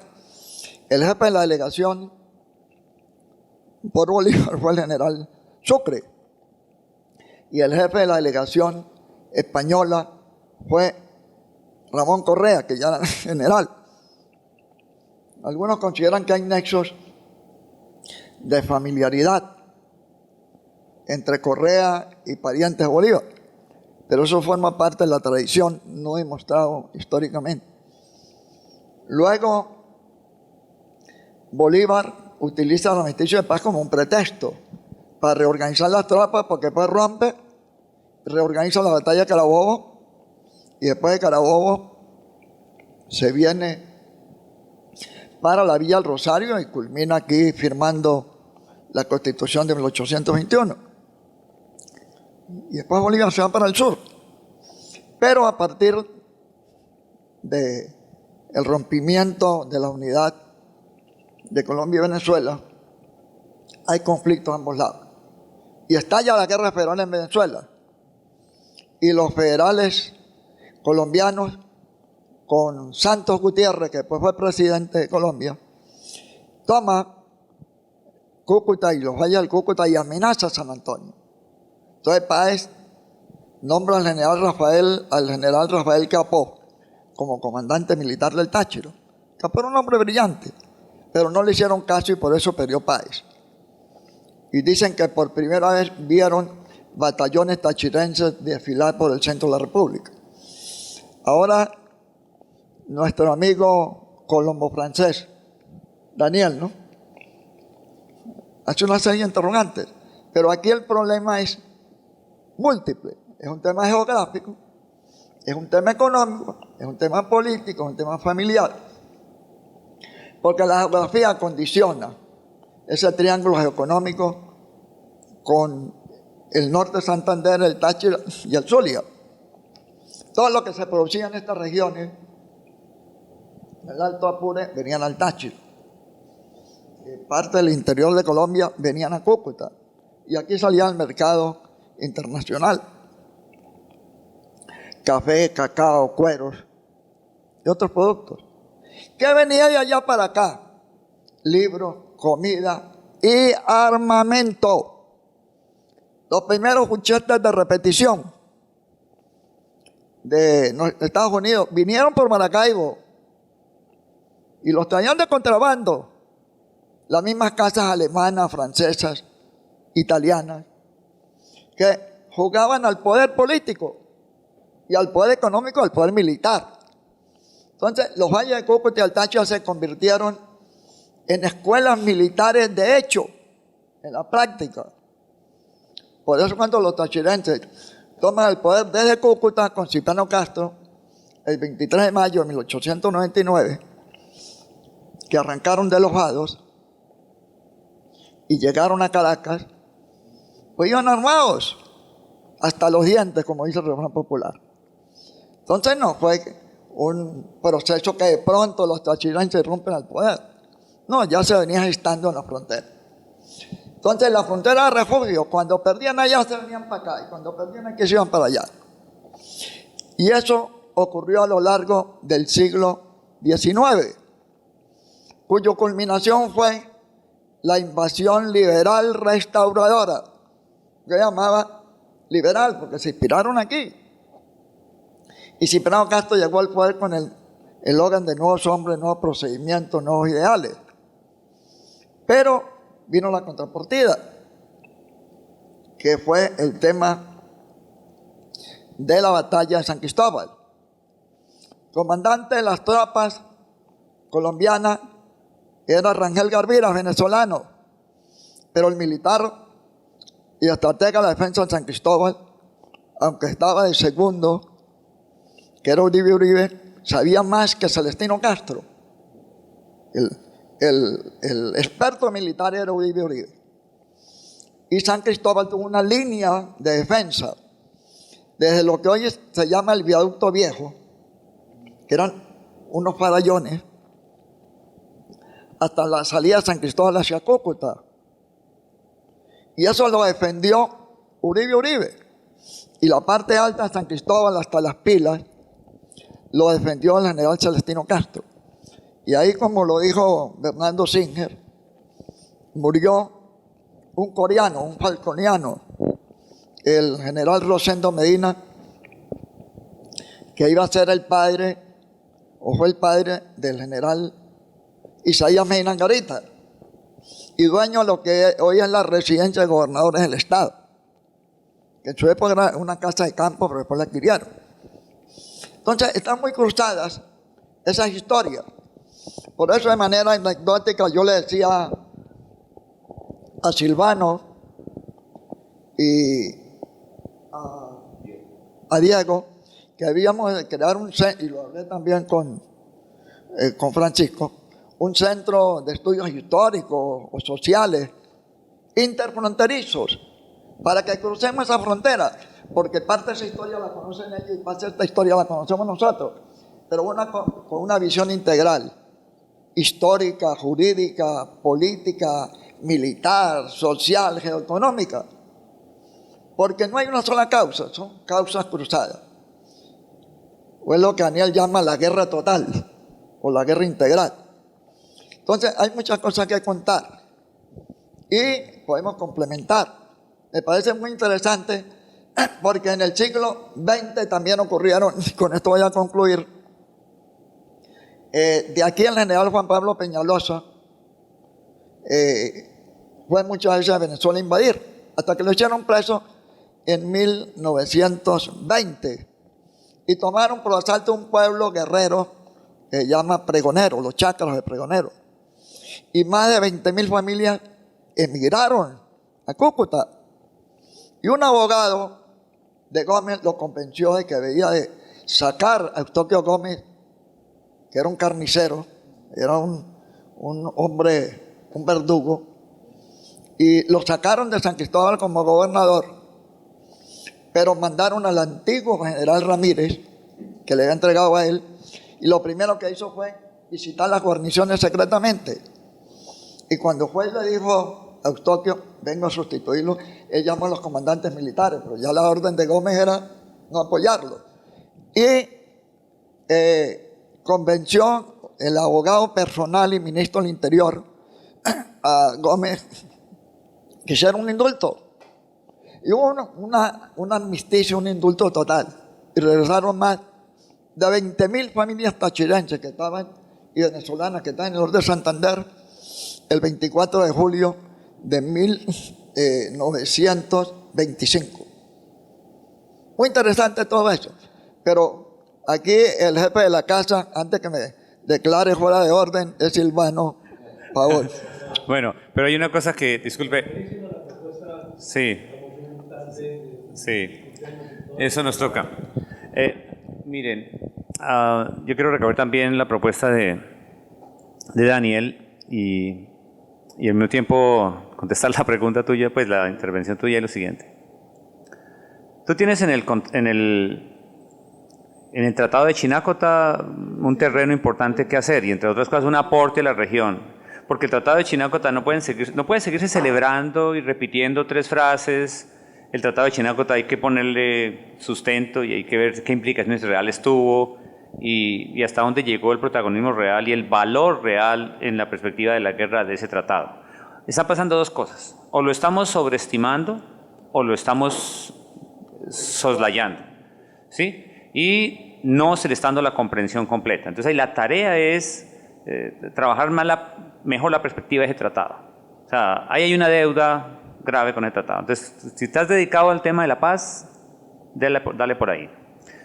Con respecto a lo que Daniel plantea, pues formidable, y es que Daniel es una postura teórica y un enfoque crítico para explicar el origen del norte de Santander es ese. Porque, mire, Daniel, yo he dicho esta frase en varios eventos y molesta incluso. La creación del Departamento Norte de Santander en 1910 es un adefesio político descomunal. O sea, un equívoco político fue condenar una región, primero partir al Gran Santander en 2. Es una gran consecuencia de la guerra de los 1000 días. Amén de lo que se diga, que el ordenamiento territorial de Reyes, que bueno, pero ahí que había que quebrarle el espinazo a Santander. Santander es el protagonista, el líder más bravo. Pues es que, analizando con el doctor Martínez el origen de los diputados, ¿sí sabe usted que una cuarta parte, de una quinta y una cuarta parte de los diputados eran originarios de lo que fue después el Gran Santander? O sea, Mariano Espina era la pesadilla, Santander era la pesadilla de Mariano Espina. Por supuesto. Entonces, cuando queramos hacer una explicación crítica de las razones más profundas del nacimiento del norte de Santander y de las consecuencias de haber partido ese gran territorio, que hoy día estamos buscando la unidad del Gran Santander de nuevo, ahí comprendemos que la creación del norte de Santander no fue la mejor decisión. ¿Por qué? Pero digo el por qué. Porque fue crear un territorio que de inmediato le dio la espalda a la nación colombiana. Entre otras, por lo que tú estabas diciendo, por la perspectiva geográfica. Porque todo lo que fue norte de Santander, ¿qué es? El territorio colombiano de la cuenca de Maracaibo. ¿Cierto? Y el tema de guerras, esa es una buena pregunta. Eso también hay que explicarlo. O sea, el comportamiento del territorio frente a la configuración de la guerra, y ahí sí el engranaje político. Exactamente, y ahí sí lo que tiene que ver. Ahora, mire esta otra perlita. ¿Cómo es eso que en una postura declaradamente realista es este valle que no le juega al proyecto independentista, que no le jugó a lo comunero y terminó dándole la espalda a Pamplona, que era la matriz histórica, ¿sí? De ahí para acá póngase a hilar fino y sucede y se genera una explicación de lo más profunda para esos movimientos históricos de los valles de Cúcuta, de ese carácter. Nos quedan unos minuticos, 3, 4 minutos. No, yo solo quiero también hacer un comentario muy puntual respecto a lo que pregunta Daniel y vamos con el señor muy puntual y es lo siguiente. Se dice mucho que la revolución de Cipriano Castro salió de Cúcuta, llevaba aproximadamente 7 años aquí en Los Vados con Juan Vicente Gómez y dice que iba con 60 hombres, de los cuales 12 eran colombianos, de los 60. ¿No? Esas son cifras que están por ahí dando vueltas. Ahora, hemos hablado varias veces de Celestino, el hermano de Cipriano Castro, que era el gobernador del Táchira. Pero resulta que en un libro que mencionaba ahorita Silvano, Los guerrilleros del 900 de Carlos Eduardo Jaramillo, aparece por allá en una nota al pie que había otro hermano de Cipriano Castro que estuvo con Uribe en el estado de Magdalena, en el departamento de Magdalena, perdón, antes de la firma de la paz de Neerlandia, que se llamaba Carmelo. Ya vamos en 2 hermanos de Cipriano Castro en redes transnacionales, como usted las denominaba, teniendo además claro que estaba casado con una mujer cucuteña y había estudiado en Pamplona, ¿no? Y con esto termino. Lo más interesante también es que yo esas historias no las conozco tan bien, sí las hemos conversado con Manuel Pantoja, de quien hablábamos ayer, monitor de Pasto. En Pasto pasa algo muy parecido, con otros nombres porque es que Eloy Alfaro, que era el presidente de Ecuador en ese momento, estaba también comprometido, más que Cipriano Castro incluso, con la revolución liberal y con la posible restauración de la Gran Colombia. Ya aparecieron Nicaragua, El Salvador, hasta Bolivia y Perú mostraron el interés en sumarse a eso.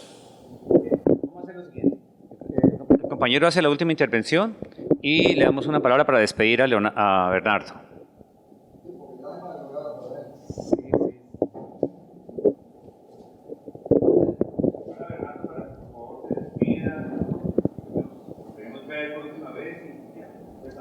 Buenas tardes. Un solo aporte a lo que ustedes están haciendo aquí, que me parece muy interesante y saludamos represento al Estado Guárico en Venezuela. Ahí estamos haciendo un trabajo incipiente, siempre bajo la tutela del profesor Walter, sobre un personaje del cual hablaremos los próximos días, Juan Germán Rocio. Sin embargo, quiero dejar un aporte allí para la investigación, que no lo he escuchado, y es cómo en estas guerras y en la paz han valorado ustedes la incidencia de la religión, del clero.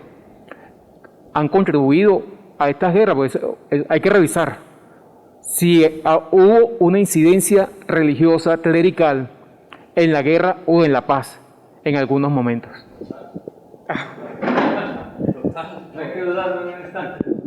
Desde el obispo virrey,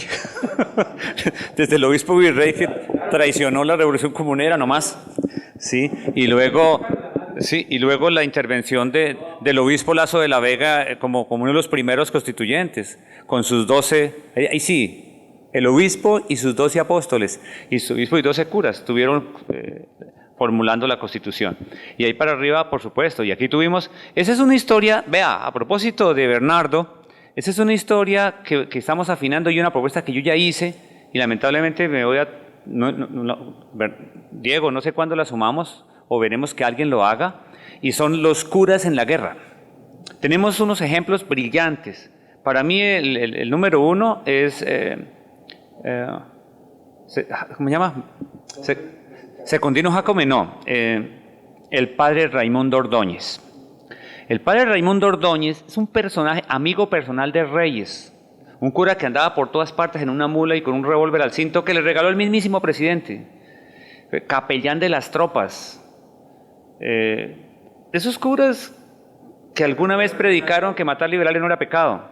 Entonces, sí, entonces ese es un pedacito, ¿sí? Es una propuesta historiográfica que yo tengo para alguien un poco por historias de vida, si usted quiere, el método se define. Y es las historias de curas. También tengo curas científicos como el padre Henri Rochereau, que es espectacular.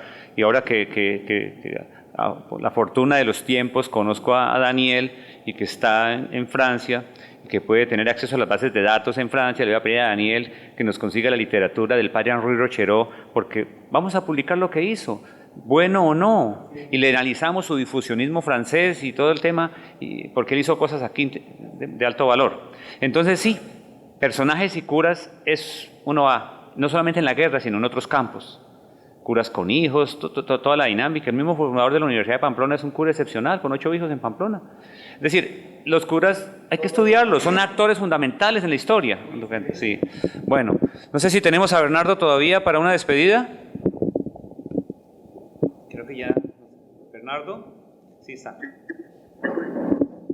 Bernardo, unas palabras para despedirlo y darle las gracias, saludarlo en la distancia, con un abrazo fraternal desde los valles de Tierra Caliente, los valles de Cúcuta, como lo llamamos. Bien,